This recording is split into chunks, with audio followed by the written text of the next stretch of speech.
Welcome to Capitals 10। आज से हम एक नई सीरीज स्टार्ट करने जा रहे हैं जिसका टाइटल है सपोर्ट एंड रेजिस्टेंस और ये वीडियो इस सीरीज़ की पहली वीडियो है। इस सीरीज़ में टोटल 6 to 8 वीडियोस होंगी जिसके अंदर आप लोगों को फ्रॉम द बिगनिंग बताया जाएगा तरीका सपोर्ट एंड रेजिस्टेंस ड्रॉ करने का और इसके बारे में भी बताया जाएगा कि सपोर्ट एंड रेजिस्टेंस क्या है। इसके अलावा इस सीरीज़ में हम ये भी देखने की कोशिश करेंगे कि ट्रेंड लाइंस और मूविंग एवरेजेस इसके अलावा डिफरेंट इंडिकेटर्स को यूज़ करते हुए हम सपोर्ट एंड रेजिस्टेंस को किस तरह आइडेंटिफाई कर सकते हैं। इसके अलावा पाकिस्तान स्टॉक एक्सचेंज से रियल एग्जांपल्स को भी आप लोगों के सामने डिस्प्ले किया जाएगा। इस सीरीज़ के एंड में वी कुड होप कि आप लोग इस काबिल हो जाएंगे कि किसी भी स्टॉक की सपोर्ट और रेजिस्टेंस को ईजिली आइडेंटिफाई कर सकें, जो कि अल्टीमेटली आप लोग की ट्रेडिंग में या फिर इन्वेस्टिंग में काफ़ी हेल्पफुल रहेगी। So without wasting any time हम वीडियो को स्टार्ट करते हैं और आज हम डिस्कस करते हैं सपोर्ट एंड रेजिस्टेंस को फ्रॉम द वेरी बिगनिंग। पहले हम बात करते हैं सपोर्ट के बारे में और देखते हैं कि सपोर्ट क्या है। सो जैसे कि स्लाइड आप लोगों के सामने अपीयर हो रही है, सपोर्ट बेसिकली उस एरिया, लेवल या जोन को कहा जाता है कि जब प्राइस डाउन ट्रेंड में हो, मींस के मार्केट या फिर एक स्टॉक डाउन ट्रेंड में मूव कर रहा हो, तो इन्वेस्टर्स उस एरिया को, लेवल को या फिर जोन को आइडेंटिफाई कर लेते हैं जहाँ पे ये एक्सपेक्टेड होता है कि प्राइस इस जोन में आकर पॉज लेगी और फिर यहाँ से वो या तो रिवर्सल दे सकती है या फिर अपने ट्रेंड को कंटिन्यू कर सकती है। दूसरे लफ्ज़ों में सपोर्ट उस एरिया को कहा जाता है जहाँ पे डिमांड सप्लाई की निस्बत ज़्यादा हो जाए, मींस नंबर ऑफ बायर्स जो हैं वो नंबर ऑफ सेलर्स से इंक्रीज़ कर जाए। सो सिंपली जब बायर्स सेलर से ज़्यादा इंक्रीज़ हो जाएंगे तो डिमांड ऑटोमेटिकली क्रिएट हो जाएगी जो कि प्राइस को ऊपर जाने में मदद देगी। ऐसे मौके पर प्राइस में कोई भी और फॉल नहीं आता और प्राइस या तो कुछ देर के लिए वहाँ पे कंसोलिडेट हो जाती है या फिर वो रिवर्सल शो करके अपने ट्रेंड को चेंज कर देती है। अब हम आगे इसकी डिमॉन्स्ट्रेशन देखते हैं कि सपोर्ट को कैसे आइडेंटिफाई किया जाता है और इसको आइडेंटिफाई करने के क्या तरीकेकार। सो नेक्स्ट स्लाइड पे आप लोगों के सामने एक चार्ट को डिमॉन्स्ट्रेट करने की कोशिश की गई है। फॉर एग्जांपल लेट्स सपोज कि एक स्टॉक जिसने अपनी रैली को स्टार्ट किया 10 रुपीज़ से और देन अल्टीमेटली ये रैली गई 60 के आसपास। 60 के आसपास जाने से पहले अगर आप ये देखें तो आपको माउंटेन्स जैसा कुछ स्ट्रक्चर नज़र आ रहा होगा। इस माउंटेन्स जैसे स्ट्रक्चर को हम फ्यूचर में यूज़ करेंगे सपोर्ट और रेजिस्टेंस को आइडेंटिफाई करने के लिए। सो अब हम ये देखते हैं कि इस स्टॉक ने, जो हमारे लिए एक फर्जी स्टॉक है, जब इसने अराउंड 60 से ड्रॉप होना शुरू किया, मींस प्राइस ने 60 के आसपास से फॉल स्टार्ट किया, तो अब हमारे जहन में या एक ट्रेडर के जहन में ये बात लाजमी आती है कि ये कितना फर्दर फॉल हो सकती है, मींस कि ये कहाँ तक गिर सकती है या प्राइस कहाँ जाके स्टॉप लेगी। इसका जवाब हम अपनी नेक्स्ट स्लाइड में तलाश करते हैं, जिसके अंदर हमने 3 पॉसिबिलिटीज़ को आइडेंटिफाई करने की कोशिश की है with the help of support. अगर आप फर्स्ट एरो की तरफ देखें जो रेड कलर में है और जिसको ए का टाइटल दिया गया है, ये जिस लाइन को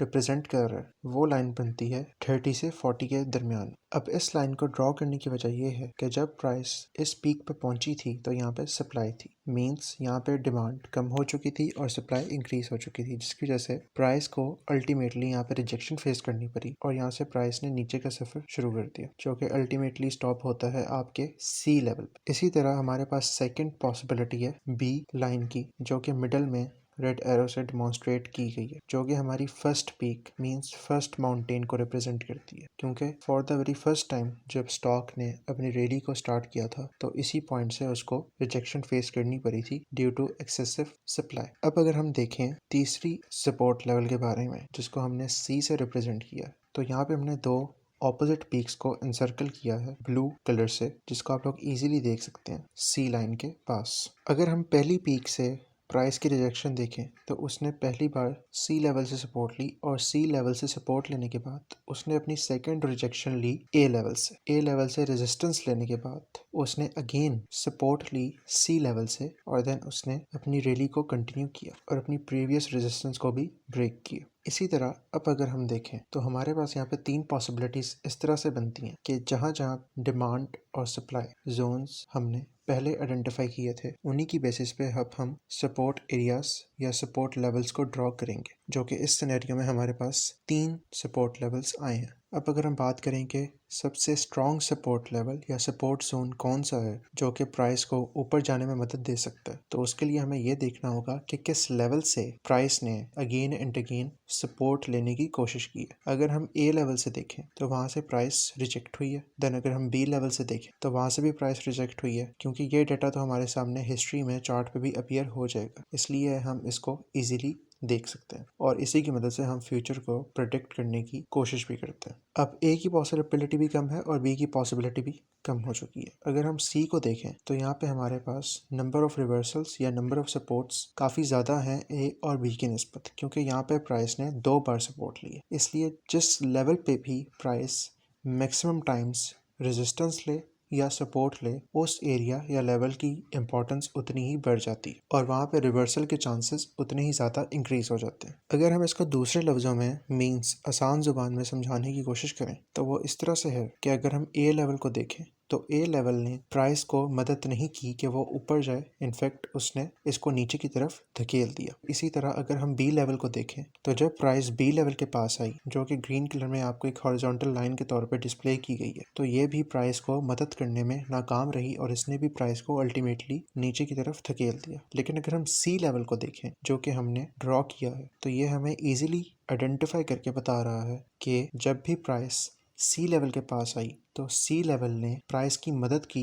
कि प्राइस यहाँ से ऊपर जा सके। इसलिए अगर अब हम यहाँ पे ये प्रेडिक्ट करना चाहें या इस बारे में जानने की कोशिश करें कि आने वाले टाइम में कौन सा इम्पोर्टेंट सपोर्ट जोन हो सकता है जहाँ पे पोटेंशियली प्राइस ड्रॉप होना रुक जाए, तो हमारे पास ज़्यादा चांसेस या ज़्यादा प्रोबेबिलिटी सी की निकलती है ए और बी की निस्बत। अब हम अपनी अगली स्लाइड्स पे चलते हैं और देखते हैं रेजिस्टेंस के बारे में। रेजिस्टेंस बिल्कुल इसी तरह ही काम करता है, लेकिन वो अपनी नेचर में बिल्कुल ऑपोजिट है। सिमिलरली जैसे कि सपोर्ट में डाउन ट्रेंड था, रेजिस्टेंस में अप ट्रेंड में हम प्राइस को देखेंगे। सो रेजिस्टेंस ऐसे जोन, लेवल या एरिया को कहा जाता है कि जब स्टॉक अप ट्रेंड में हो और प्राइस उस अप ट्रेंड में एक ऐसे लेवल पे पहुंच जाए जहाँ पे सप्लाई जोन बहुत करीब आ जाए। मीन्स एक ऐसा जोन जहाँ पे number of sellers number of buyers से इंक्रीज हो जाए, जिसका अल्टीमेटली यही मतलब निकलता है कि सप्लाई ग्रेटर देन डिमांड। तो वहाँ पे अल्टीमेटली प्राइस ड्रॉप होगी और प्राइस फर्दर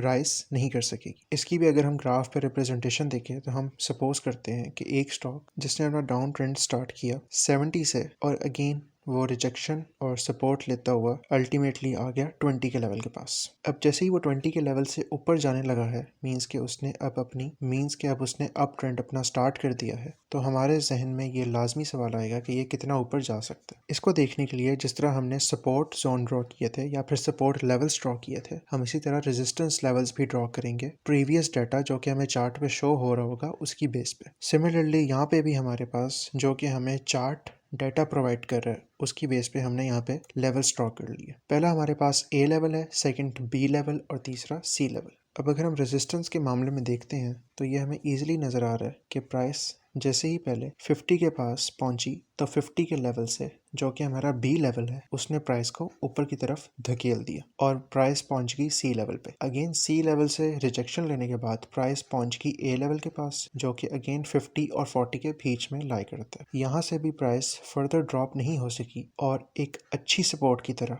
ए ने इसको ऊपर की तरफ पुश कर दिया और अल्टीमेटली प्राइस सी लेवल पे जाके रुक गई, जो कि उसका प्रीवियस रेजिस्टेंस लेवल था। सेकंड टाइम प्राइस ने सी लेवल को टेस्ट किया और जब यहाँ से प्राइस ड्रॉप होना शुरू हुई तो बी लेवल भी इसको सपोर्ट प्रोवाइड नहीं कर सका और ए लेवल भी इसको सपोर्ट प्रोवाइड नहीं कर सका, जिसका नतीजा ये निकला कि सी लेवल की रिजेक्शन लेने के बाद प्राइस ने इन दोनों सपोर्ट लेवल, जो कि इसके लिए एज ए सपोर्ट का काम कर रहे थे क्योंकि यहाँ से 2 बार प्राइस ने रिजेक्शन लेने के बाद ऊपर का सफर शुरू किया था, लेकिन इस बार ऐसा नहीं हो सका और प्राइस अल्टीमेटली 20 के आसपास स्टॉप हुई। और अब हम इस डाटा की बेस पे ये देखेंगे कि जब 20 से इसने ऊपर का सफर स्टार्ट किया तो वो कितना ऊपर जा सकता है। सो उसकी बेसिस पे हमने 3 लेवल्स ड्रॉ किए, ए, बी एंड सी। अब जैसे कि हमने वहाँ पे सपोर्ट के मामले में ये देखा था कि जिस लेवल से again and again price support ले रही थी, हमने उस लेवल की इंपॉर्टेंस को मार्क कर लिया था। इसी तरह इसमें भी हमने यही देखना है कि जिस लेवल से price again and again resistance ले रही है, हमने उसी को मार्क करना है।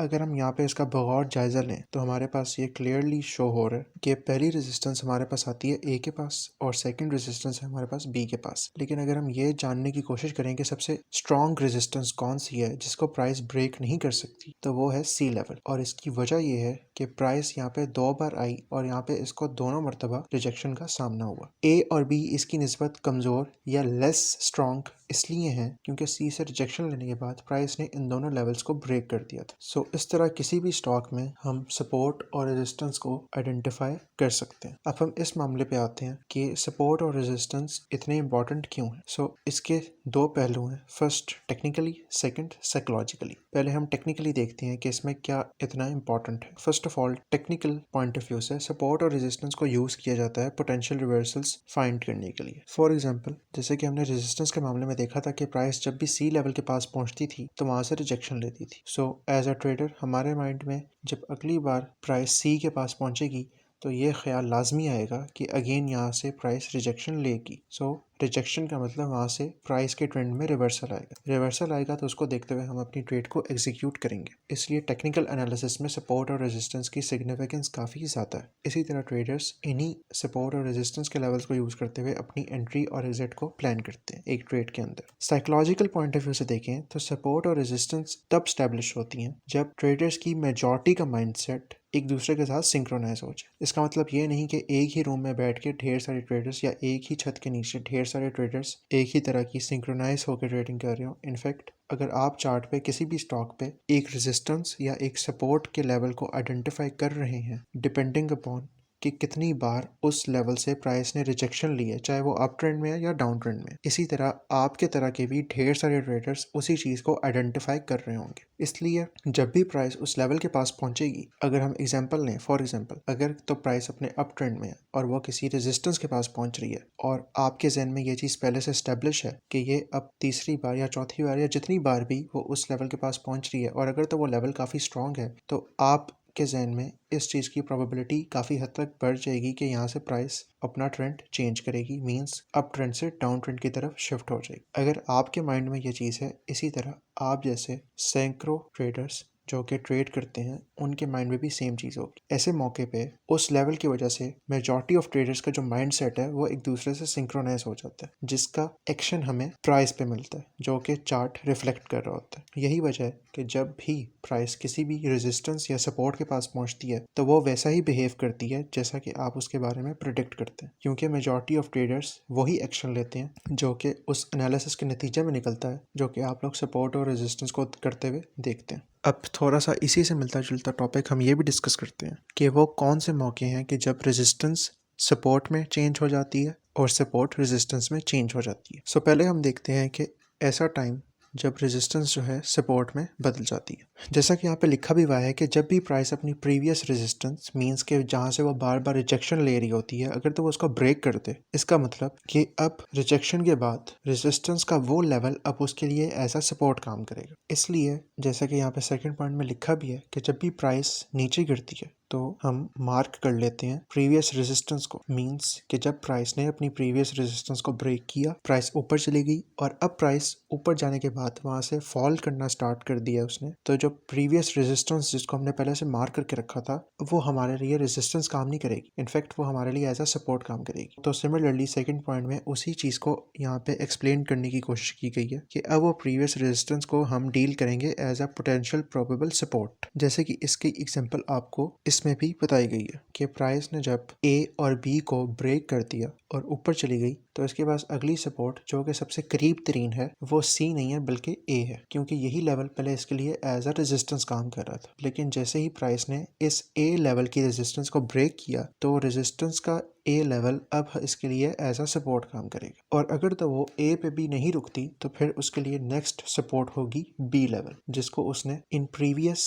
Sessions as a resistance deal किया था। इसी तरह अब हम इसके बारे में भी देखते हैं जो कि बिल्कुल सिमिलर बिहेवियर है कि जब support as a resistance behave करने स्टार्ट हो जाए। जैसे कि प्रीवियसली हमने देखा कि जब प्राइस अपनी पिछली रेजिस्टेंस को तोड़ती है तो वो उसके लिए सपोर्ट बन जाती है, इसी तरह जब प्राइस अपनी पिछली सपोर्ट को ब्रेक कर देती है तो वो उसके लिए रेजिस्टेंस बन जाती है। इसलिए जब भी प्राइस डाउन ट्रेंड में अपनी सपोर्ट को ब्रेक कर दे और डाउन ट्रेंड के बाद जब प्राइस ऊपर आने की कोशिश करे तो वो सपोर्ट का जोन अब उसके लिए पोटेंशियल प्रोबेबल रेजिस्टेंस बिहेव करेगा। इसको समझने के लिए अब हम ग्राफ पे आते हैं और ये देखते हैं कि जब प्राइस ने सी लेवल से, जिसको ग्रीन लाइन से हमने शो करवाया है, यहाँ से 2 बार रिजेक्शन ली, मींस रेजिस्टेंस ली, तो उसने रेड लेवल्स ए और बी को ब्रेक कर दिया। अब ये इसके सपोर्ट के लेवल थे, लेकिन उसने सपोर्ट को ब्रेक कर दिया और जब ये प्राइस ऊपर आएगी तो इसको फर्स्ट रेजिस्टेंस का सामना सी लेवल पे नहीं होगा बल्कि ए लेवल पे होगा, क्योंकि इसकी प्रीवियस सपोर्ट अब इसके लिए फर्स्ट रेजिस्टेंस के तौर पे काम करेगी। इसी तरह अगर तो वो ए लेवल को ब्रेक कर देती है तो सेकंड रेजिस्टेंस उसके पास बी होगी, और अगर तो वो बी को भी ब्रेक कर देती है तो फिर उसके बाद स्ट्रॉन्ग रेजिस्टेंस लेवल मौजूद है जो कि सी है, जहाँ से प्राइस मल्टीपल टाइम्स रिजेक्ट होकर नीचे आ चुकी है। सो ये थी बेसिक्स सपोर्ट एंड रेजिस्टेंस की। ये आप लोगों के लिए काफ़ी वैल्यूएबल रही होंगी और ये आपको काफ़ी मदद करेंगी सपोर्ट और रेजिस्टेंस को ड्रॉ करने में और सपोर्ट एंड रेजिस्टेंस के बिहेवियर को जानने में। अगली वीडियोस में हम ये देखने की कोशिश करेंगे कि सपोर्ट और रेजिस्टेंस को कैसे ड्रॉ किया जाता है, और इसके लिए आपको हम पाकिस्तान स्टॉक मार्केट से रियल टाइम एग्जांपल्स शो करवाएंगे। So that's it for today. If you are finding the content valuable, then make sure to contribute your part in our growth. Social media accounts आप लोगों के सामने display हो रहे हैं। आप हमें अपना वैल्यूएबल फीडबैक हमारे इंस्टाग्राम अकाउंट कैपिटल्स 10 पे दे सकते हैं। इसके अलावा पाकिस्तान स्टॉक मार्केट से रिलेटेड इन्फॉर्मेशन हासिल करने के लिए आप हमारे दोनों चैनल पे मौजूद वीडियोस और उनकी प्लेलिस्ट को देख सकते हैं। Thanks for your time.